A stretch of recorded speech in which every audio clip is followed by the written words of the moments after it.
प्रिय छात्रों, आइए हम बिहारी के दोहों की व्याख्या को आगे बढ़ाते हैं। जैसा कि आप जानते हैं कि इससे पहले की ऑडियो में मैं दोहा नंबर 1 से 3 तक की व्याख्या और बिहारी का परिचय प्रश्नोत्तर सहित आपको दे चुकी हूँ।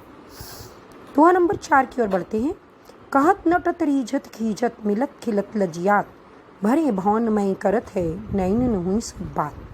अर्थात कहत का मतलब है कहा, नटत का मतलब है मना करना, रीझत का अर्थ है रीझना, मोहित हो जाना, खीजत का अर्थ है खींचना। पहले यहाँ तक की व्याख्या समझते हैं।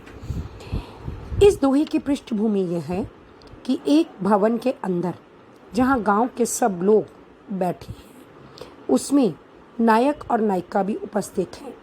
यहाँ आपका यह जान लेना बहुत ज़रूरी है कि बिहारी के काव्य में हमेशा एक नायक और नायिका को लेकर दोहों की प्रारूपणा की जाती है। तो नायक पुरुषों के बीच में सभा में बैठा है और नायिका स्त्रियों की ओर बैठी है। दोनों सभा में मौजूद हैं, लेकिन सबकी उपस्थिति में आपस में बात नहीं कर सकते। लेकिन बिना एक शब्द भी बोले उन्होंने किस प्रकार आंखों ही आंखों में या संकेतों के द्वारा आपस में बातचीत की, इसका अत्यंत सुंदर और सूक्ष्म वर्णन बिहारी ने किया है। इस दोहे में कहत अर्थात नायक ने नायिका से बाहर आकर अकेले में मिलने के लिए कहा। नटत नायिका ने इशारे से मना कर दिया। रीझत नायक उसके मना करने के अंदाज पर मोहित हो गया और उसने संकेत द्वारा उसे यह बताया। खीजत नायिका इस प्रकार समस्त लोगों की मौजूदगी में इस प्रकार का संकेत करने पर वह नाराज हो गई और उसने अपना चेहरा दूसरी तरफ घुमा लिया। अगले शब्दों पर चलिए। मिलत खिलत लजियात। मिलत का मतलब है मिलना, खिलत का मतलब है खिलना और लजियात का मतलब है लज्जाना। अर्थात थोड़ी देर बाद ही नायिका ने पुनः यानी दोबारा नायक की ओर देखा। मिलत दोनों की आंखें मिली, खिलत नायक का हृदय खिल गया और लज्जात यानी नायिका शर्मा गई। अगली पंक्ति है भरे भवन में करत है नैन नहीं सब बात। भरे भवन में यानी लोगों से भरे हुए भवन में करत हैं कर रहे हैं नैन नहीं सो बात, आंखों ही आंखों में सारी बात उन्होंने इशारे से कर ली।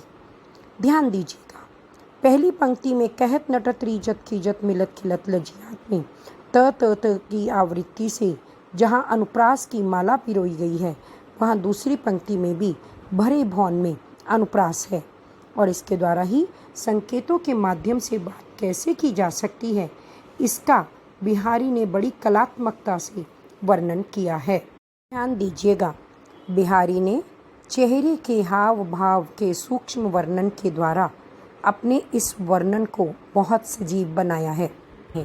इस दोहे से संबंधित यही प्रश्न पूछा जाता है कि सबकी उपस्थिति में भी बात कैसे की जा सकती है। अगला दोहा है बैठी रही अति सघन बन पैठी सदंतन माह देख दोपहरी जेठ की छाहों चाहती छाह। प्रस्तुत दोहे में भी बिहारी ने ग्रीष्म ऋतु की प्रचंडता का वर्णन बड़ी खूबसूरती से किया है। याद रखिएगा, आप इसी प्रकार का ग्रीष्म ऋतु का एक वर्णन ऊपर भी दोहे में पढ़ चुके हैं। इस दोहे का अर्थ हम दूसरी पंक्ति से समझना शुरू करेंगे। एक दोपहरी जेठ की अर्थात ज्येष्ठ के महीने की, जिसको बोलचाल की भाषा में जेठ का महीना कहा जाता है, उसकी गर्मी को दोपहर की गर्मी को देखकर छाहों चाहती छाह, छाहों यानी छाया, चाहती यानी इच्छा कर रही है, छाह यानी छाया की। यहाँ पहली छाहों का अर्थ है हमारी परछाई और दूसरी छाह का अर्थ है छाया में रहना। अर्थात जेठ के महीने की दोपहर में गर्मी इतनी भयंकरता से पड़ रही है कि हमारी परछाई भी छाया में रहना चाहती है, वह भी इस तपती हुई धूप में ज़मीन पर बाहर नहीं आना चाहती। इसका खूबसूरती से वर्णन करते हुए बिहारी ने समझाया है कि इसके लिए छाया ने क्या किया। आइए प्रथम पंक्ति की ओर बढ़ते हैं।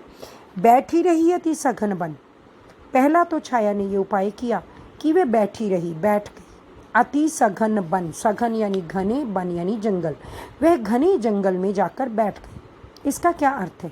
इसका अर्थ ये है कि जब सारा संसार धूप से, ग्रीष्म ऋतु की गर्मी से तप रहा होता है, कहीं छाया मिलना मुश्किल होता है, तो ऐसे में छाया घने जंगल में दिखाई देती है, जहाँ वृक्षों की सघनता के कारण धूप पहुँच नहीं पाती। तो अगर छाया वहाँ पर है तो कवि ने उसका मानवीकरण करते हुए बताया है कि छाया मानो घने जंगल में छिपकर बैठ गई है। अगला देखिए, पैठी सदन तन्मा। पैठी यानी बैठ जाना, समा जाना।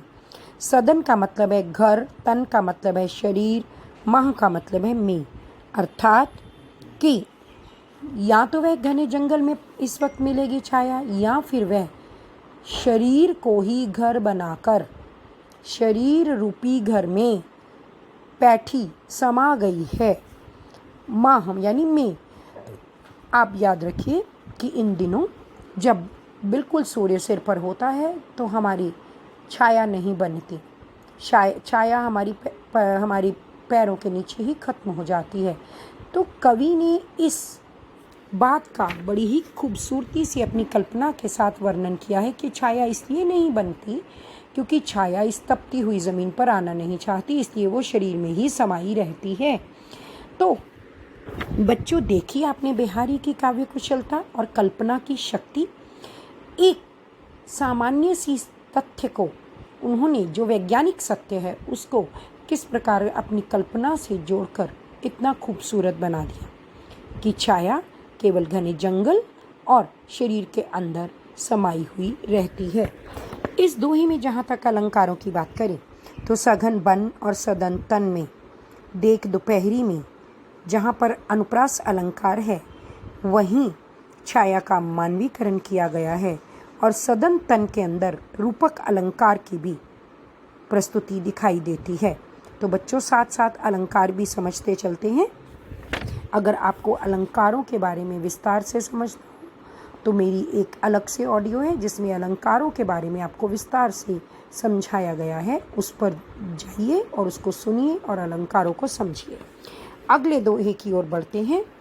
हाँ, अगले दोहे पर जाने से पहले ये समझ लें कि इस दोहे से संबंधित कैसा प्रश्न आ सकता है। तो मैंने आपको पहली ऑडियो में भी बताया था कि इस दोहे से संबंधित यह प्रश्न बहुत बार परीक्षा में पूछा जाता है कि बिहारी ने ग्रीष्म ऋतु का वर्णन किस प्रकार किया है। तो आपको यह दोहा और एक ऊपर जो तपोवन वाला दोहा है, उन दोनों को मिलाकर इसका उत्तर निर्मित करना है। या फिर यह प्रश्न भी पूछा जा सकता है, छायों चाहती छाह में कौन छाया चाह रहा है और क्यों। आइए अगले दोहे की ओर बढ़ते हैं। कागद पर लिखत ना बनत, कहत संदेश लजात, कही हई सब तेरे हियो, मेरे हिय की बात। यहाँ एक ऐसी नायिका का वर्णन है जिसका नायक अर्थात प्रिय किसी दूसरे शहर में धन कमाने हेतु गया हुआ है। अब उन दिनों पत्र व्यवस्था तो थी नहीं, तो ऐसे में नायक का एक मित्र उसी शहर में जा रहा है।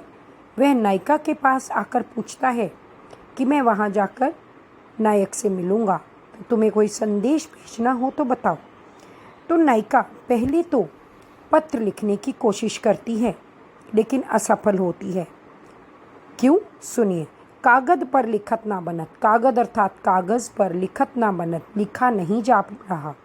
कारण है नायिका के बहते हुए अश्रु जो नायक की याद के कारण आ रहे हैं, उसकी घबराहट अर्थात कंपन, और तीसरा है स्वेद अर्थात पसीना जो घबराहट के कारण आ रहा है। इस कारण उसके लिखे हुए शब्द आंसू, पसीने और कंपन के कारण मिटते चले जा रहे हैं। मुख से संदेश कहने में उसे लज्जा आ रही है कि किस प्रकार अपने प्रिय के प्रति जो मन में भाव हैं वह किसी अन्य व्यक्ति के सामने कहे। तो नायिका बड़ी चतुराई से यह संदेश देती है, कहिए सब तेरे ही हो, मेरे ही की बात।